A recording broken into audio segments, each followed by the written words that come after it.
Hey, good evening. My name is AJ Schall. I'm the director of the Delaware Emergency Management Agency. We are using Governor John Carney's Facebook page tonight to talk to you about a comprehensive school safety program along with the Department of Education. One of DEMA's many departments is a comprehensive school safety team. Comprehensive school safety plan was enacted after legislation in 2012 that required public and charter schools to have a comprehensive emergency operations plan, do 2 lockdown drills a year, and also facilitate a tabletop to test the emergency operations plan. We take the responsibility of the children in the schools very sacredly, and I'm joined tonight by Brian Moore from the Department of Education. Thank you, AJ. My name is Brian Moore, and I'm the program manager for school climate and discipline for the Department of Education. And what that essentially means is we're responsible for things like school discipline. We're responsible for bullying, for cyberbullying. We're responsible for crimes that are committed in schools and working with the local police agencies and how that interacts with schools. We also handle, most importantly for us, safety, and working with our colleagues here at DEMA to address issues with the state police, with the community of districts, as well as the charter school network, to make sure that we're providing resources to help them. Prior to joining the department, I was the director of public safety at the Red Clay School District.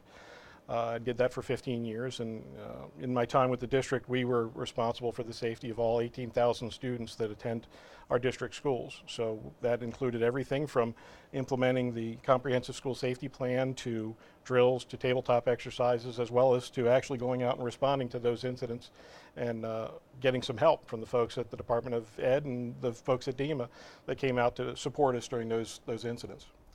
Thank you, Brian. So with your time at both the district level and now the Department of Education, we know school safety has been on everybody's mind for the last several years, and especially the last week. When you were in the schools every day, what were your priorities and your concerns when you were looking at the emergency operations plan and the risk assessments you were doing? Well, primarily what we're doing is prevention. We look at things like social media and what's being delivered in social media. We hope that students are letting us know that if there happens to be an issue that's bubbling up on social media, can we get ahead of it? A lot of times what happens is something will happen in the community on the weekend and it bubbles up on social media, and the next thing you know, 2 kids are getting off the school bus and it's the first time that they've seen each other since they saw that post.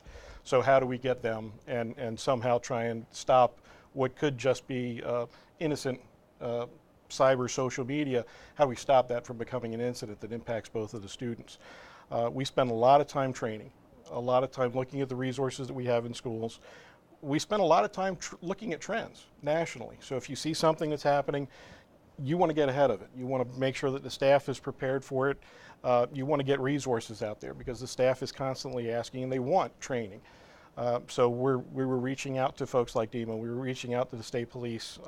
We were making sure that we set up in-service time so that we reviewed the plans and we drilled on the plans, and we drilled very seriously on the plans. In fact, our superintendent, Dr. Daugherty, the first thing you did when you came back to school was you had a back-to-school emergency drill for your staff. Before you even talked about attendance or they even set up their classroom, the very first thing that our staff did was practice the emergency plan. So it really is the belief that we had a responsibility to ensure that students were safe. And our job every day was to make sure that parents trusted us to take care of their kids. Did we use all the resources that we had available to make that happen? Sounds great, because we all know plans are living, breathing documents.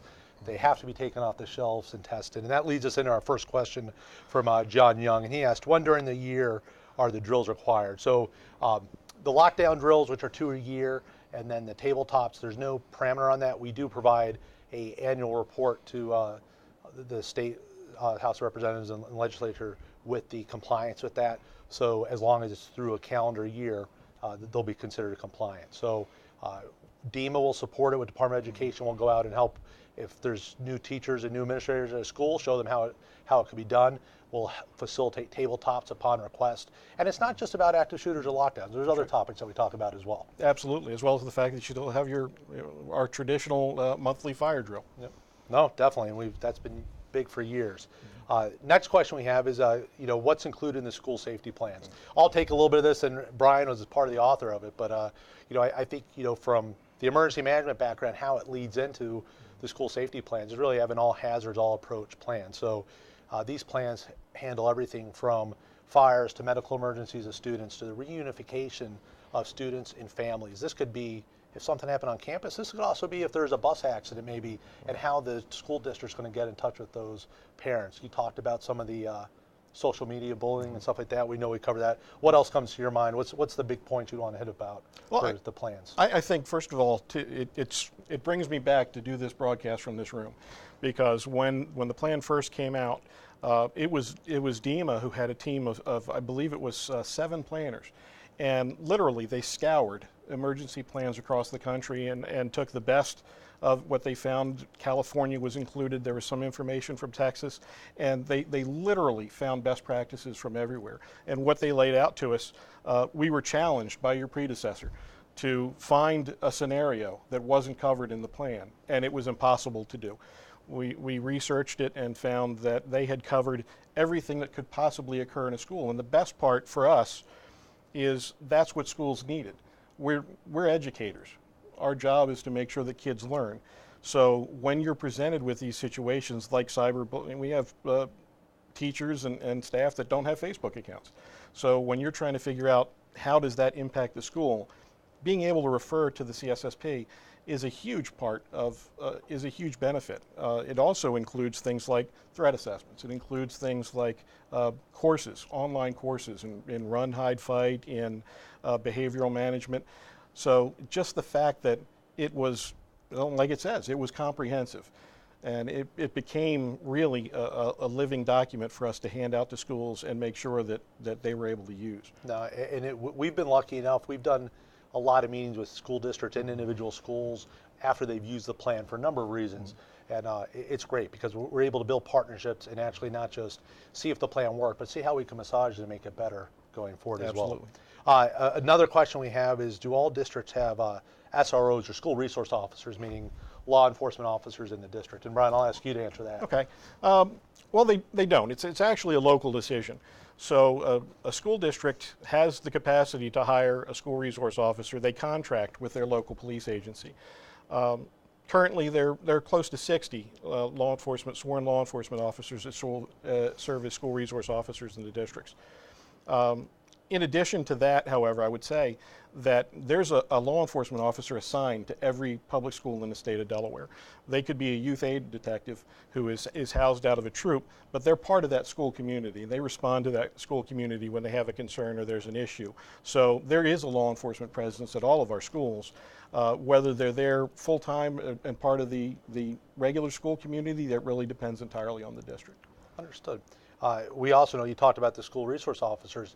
Last year the Comprehensive School Safety Program was able to bring in some national recognized training for those school safety officers. We held it both in Newcastle and Sussex County for those officers. So it's always great to be able to bring in those best demonstrated practices across the board. And we're looking forward to doing that again coming up this year. Yes, sir. Next question, are there any initiatives to incorporate metal detectors into schools? I know we've seen that in some bigger cities, but how about Delaware? Has that been talked about? It's been discussed, and again, that's one of those things where that's a local decision. It's really up to the school board locally whether they're going to do it. And we went to Philadelphia, and we actually went to see how does this system work. And we got mixed reviews on it, honestly. But in reality, could it be a best practice? It's really up to that school district if they want to choose to do it or not. Understood. Next question was asking about the content of training, and I'll take part of this, and then Brian can. So, we will pull together a lot of different training. So not only the training that we'll go facilitate to help the schools achieve their lockdown drills and their tabletops, but we'll facilitate courses that will either be offered here or we'll find an outside agency or outside venue to host them. But for example, this upcoming July between Department of Education, DEMA, and a lot of other partners, we're bringing in some national level speakers in Dover for a day-long conference that will be open to all educators. That will go over some very, very hot topics, and even I believe it's going to be approved for teachers to get continuing education credit for it. So what other training would you want to hit home on? And actually that one's going to be great. Paul Tim is coming in from Chicago, and Paul and I have actually presented in school safety workshops around the country, and he's a really great speaker, has a lot of best practices. The other one that I would say that is our really hometown issue, for instance, Detective Tim Kerstetter from the State Police and the VIPER program, the Violent Intruder Preparedness and Response Program. Tim and his team at the State Police have trained 10,000 Delawareans in this program. That includes 4 school districts. And moving forward, we're really hoping to get a lot more school districts involved. So it's that sort of collaboration that's open to districts, that's open to the public. He's done it at churches and things like that. So we have tried, all of the agencies that are involved in school safety, to make sure that we've offered quite a bit of training, not just for parents and students, but for staff and anyone who's interested. Yeah, and DEMA even offers specific, FEMA incident command classes that are specific to schools in that mid-level management of how they could communicate and coordinate with those responding agencies. I think that's something we haven't talked about with the Comprehensive School Safety Program is when we do these tabletops or we're doing these drills, we encourage the schools to reach out to those first responders that may be responding in their school. They develop that relationship before the event, something that's not going after. And we'll train, so that, the other thing I think the educators need to understand is the training we open up here to the public safety partners is very open to any of the educators across the state as well. So the other question here is, how are students alerted in the event of an emergency? I think we cover that in the plan. I think it's still up to the discretion a little bit of every school district. I'll let you talk about maybe what you did in Red Clay. Sure. In Red Clay, we had an announcement system, and so we would actually, if you went into lockdown, we announced that you were going into lockdown. Other districts, it's entirely up to them how they communicate it. But the important thing to know is that is part of the plan. And when you drill, one of the things that we, certainly our partners at DEMA and we in the Department of Education, encourage is for the schools to practice when the kids are in school, so that they're actually participating in the drill and they're prepared for it when they have to be. And that's very similar to what we do with the preparedness for the public as well. We tell people to have a plan and have a communications plan. And I think even though those communications plans might differ from one school district to another, as long as those students know what method and methodology is going to be used is great. Please send us any feedback or questions that you have right now, and they'll be sent over to us. Again, it'll be right in the comment section. Absolutely.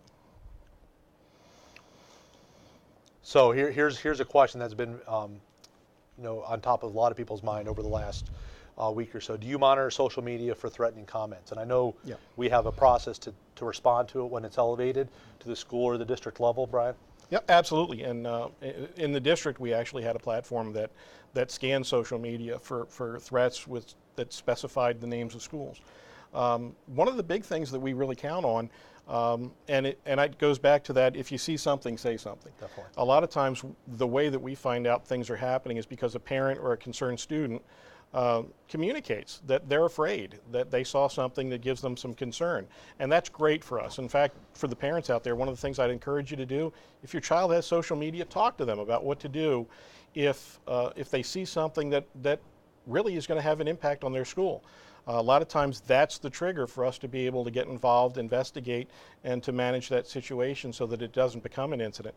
But it's really, we actively monitor it, but we really need a lot of eyes on it, and that really comes from the parents and other students. If another student sees that somebody put up something threatening, or somebody even put up something that something like cyberbullying that has an impact on somebody else, it's something that we want you to talk about. We want you to let us know so that we can actually get involved and help the students that are involved. It's so important to have that public input and that public awareness out there, because they're the people that know the individuals.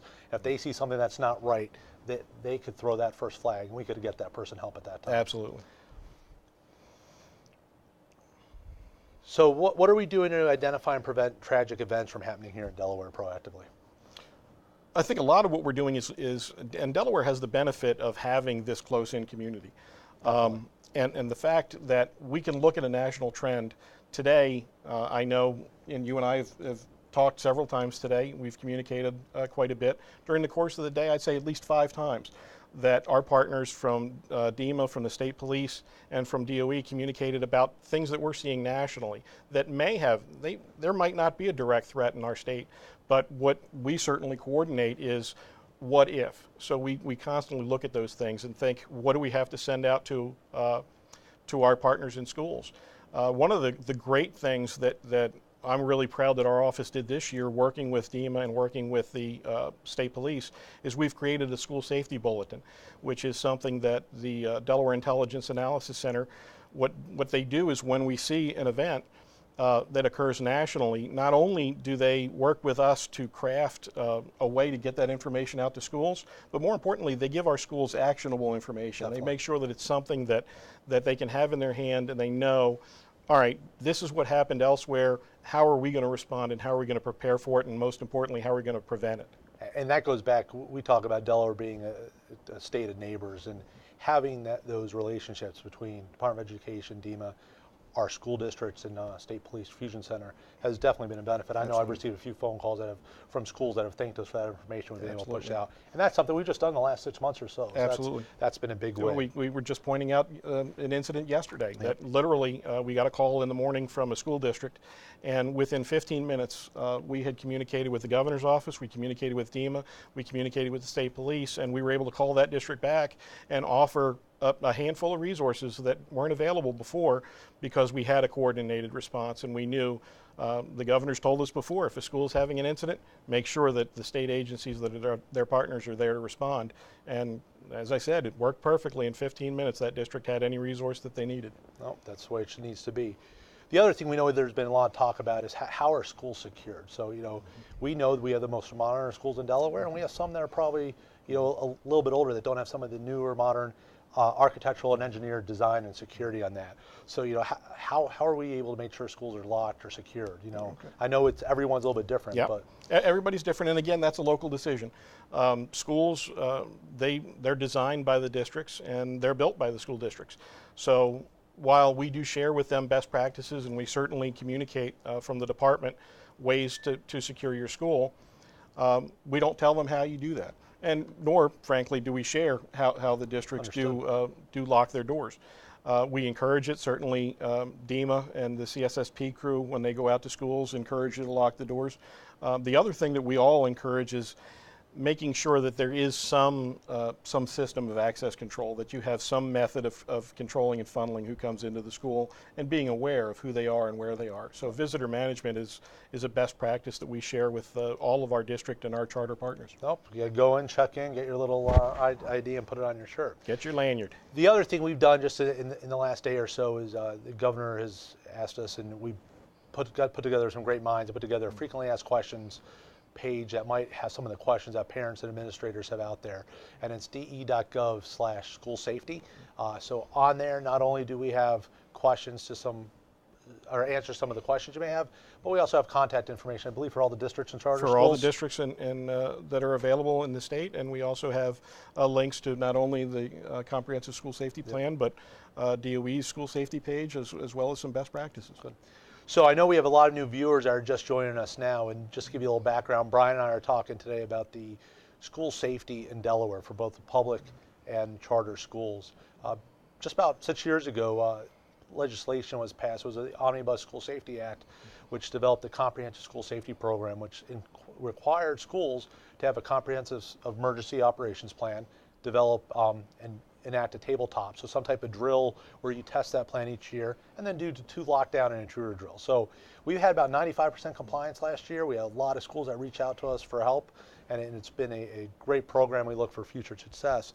But I think, if we talked a little bit before about the bullying and the referrals, what resources are out there for the teachers, the administrators, the parents, for the mental health of students? If they see something that's happened, what tools do they have out there that they could reach to? Oh, absolutely. Well, most of the schools in Delaware have at least a school counselor, if not a school psychologist, that are available to service the needs of students.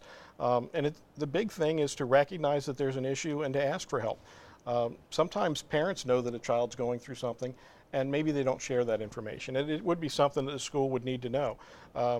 Sometimes it's as much as if you're a friend. If you're a high school student, and I think some of the best referrals that I saw when I was in a district were friends that were concerned about another friend, and they would reach out to a school administrator or even the school nurse and ask for help. And that's when, between the Department of Education, between the school district, we all have mental health resources that are available A few years ago, we were able to put mental health counselors in, I believe it was 30 middle schools with the help of the legislature. So those resources are out there, and if certainly if somebody needs help and they're afraid to go speak to a private entity or go talk to their doctor, let us know, let your school know, because there's help that's out there, and certainly we'd be glad to make sure that they get it. So it looks like we're receiving several questions on SROs, or the school resource officers.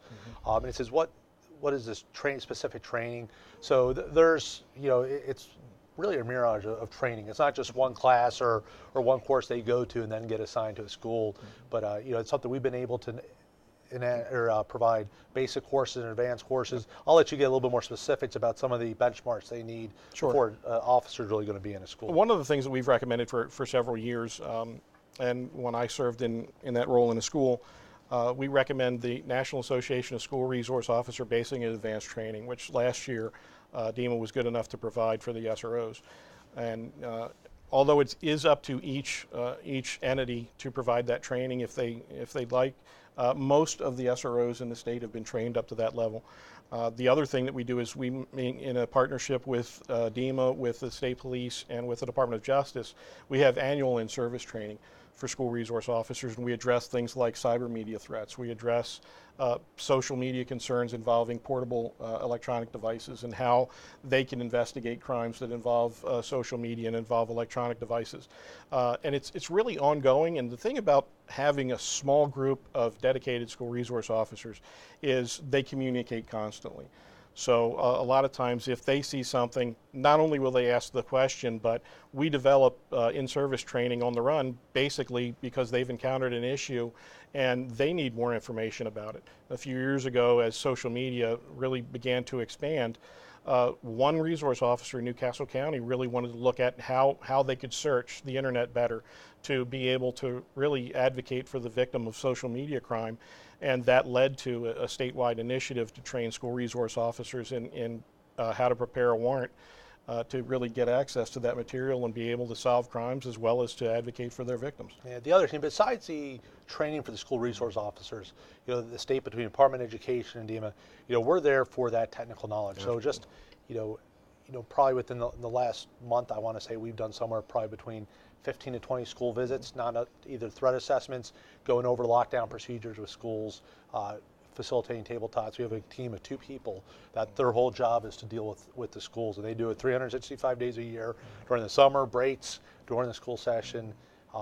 And really, I think it's that relationship, because there's a lot that you were talking about, that there's partnerships and there's knowledge and there's expertise that we could bring in and help the schools with that. The reunification, if there's counselors at the school district level, but we could reach out to our partners over at Social Services and Department of Public Health, get the nurses, get the psychologists there if something was to happen, to get that surge capacity to be able to help them out. I think Dr. Bunning, our Secretary of Education, my boss is very fond of saying that it takes a village to educate a child, but it also takes a village to protect a child. It does. And I'll tell you, the one thing that we've noticed as we've gone around and presented at the schools is these teachers, they take passion in this. They know it's important for them to protect the children. They know they need to have that plan. They're taught, like I said, this plan that the schools have, it's probably got 50 different areas in it that teachers will review and the administrator will review, but at the basis of it is what are they doing to protect the children, right. and it's really something special where these people are, that's their number one priority. They're there to teach the children, they're there to help them advance, but they know they need to make sure they go home and they're safe at the end of the day. When the CSSP first came out, when we were first developing the plan, I remember the first two sentences that came out, and that was, do you know where all the students are and do you know that they're safe? Accountability. That's our number one job. So a few other questions here. So we talked about social media. We talked about how that's used to capture threats. How can we use that to respond to threats? So is there a way that can help get information out faster to parents, absolutely, to the students? And most districts have a website. And one of the things that we really would hope that parents would do is when they have a question, when they have a concern, rather than just reach out via social media to everybody else, look at your school's website. the few issues that we've encountered in the past few days, the first thing that the school district did was put up very helpful information for parents on their website, as well as make sure that you're subscribing to your kid's school's social media feed, whether it's on Facebook, whether it's on Instagram or Twitter. Being able to see what your school is doing, a lot of times will announce very quickly that a school's on lockdown and why, so that you can have that information very quickly as well as the staff. So when we're training the teachers, if we're specifically talking about a violent intruder or something like that, what are the teachers taught to do? How are they supposed to react to that? For the most part, we really support a system of run, hide, fight. Okay. And basically, if these situations, we don't really say, hey, there's a checklist to follow. If you hear shots in a building and you can get out, we want you to run. Definitely. And you know what? It's something that I've talked to my kids about, even if you're in a shopping mall. If you're somewhere and you hear shots, run. If you can, get out. If you can't, the hide version of run, hide, fight isn't the old method where I know in schools we used to talk about we're going to close the blinds, we're going to turn the lights out, and we're going to crawl in a corner. That's not really what hide is. What hide is barricade the door. Find a room where the intruder can't get in. And if you can, whether it's a door that opens to the inside and you attach something simple like a belt to it so that you can pull the door closed, put a desk up against the door. Teachers, a lot of times we ask them to improvise. Look around your classroom, and I've seen teachers move their desk in the room so that it was closer to the door, so that if they had to, they could literally push it against the door. So part of hide is barricade. We know that when an intruder comes in a building, in particular if it's an active shooter, they're going to try a door and they're going to go to the next door. So just that simple effort. And the last thing that we teach teachers to do is fight. And that's something that I know we haven't really done in the past, but we encourage teachers to look around their classroom. If you have a book, if you have a fire extinguisher, all of those are ways that if you're in a position where that threat is in the classroom and you're protecting the students, use whatever's in your hand to defend your students. And that's really the mentality behind run, hide, fight. It's very simple. It's not complicated. We want you to run if you can. If you can't, barricade yourself and protect yourself in a secure place. And if you have to, fight. No, I think you hit home because it's not just schools. It's malls, it's movie theaters. It's a lot of places where you really have to be aware of your surroundings. Just in case one of those events do happen. It's unfortunate, but you have to prepare for the worst everywhere. Yeah, we really do. And we thank everybody that joined us tonight. In closing, DEMA is there to support the schools with the training of the administrators, with our comprehensive school safety program, to do the risk assessments, to go out and make sure they're able to do those lockdown drills. And if they have questions, we'll support them. We'll be doing some threat assessments with them as well this year. We have an online portal that's out there for the emergency responder, so they have information. So there's a lot of partners we work with, not just the Department of Education. We work with the state police. We work with local law enforcement across the state, social services, our public health department. You talk about it takes a village to protect a child, and you are on point there, Brian. We got a few seconds up. What advice do you have for the teachers, the educators, and the parents right now as they're wondering about school safety for their students? Well, I think the one thing to remember, and for parents, including you and I, we're both parents, is that there is a plan. Your school has one, and I know a lot of times everybody wants to see a copy of our plan, which obviously we don't share, but they have a plan. They practice the plan. They're there to protect your children, and in our experience, both in my 15 years in schools and AJ's time here as the director, they take that responsibility very seriously. For administrators and teachers, if you have a question, ask.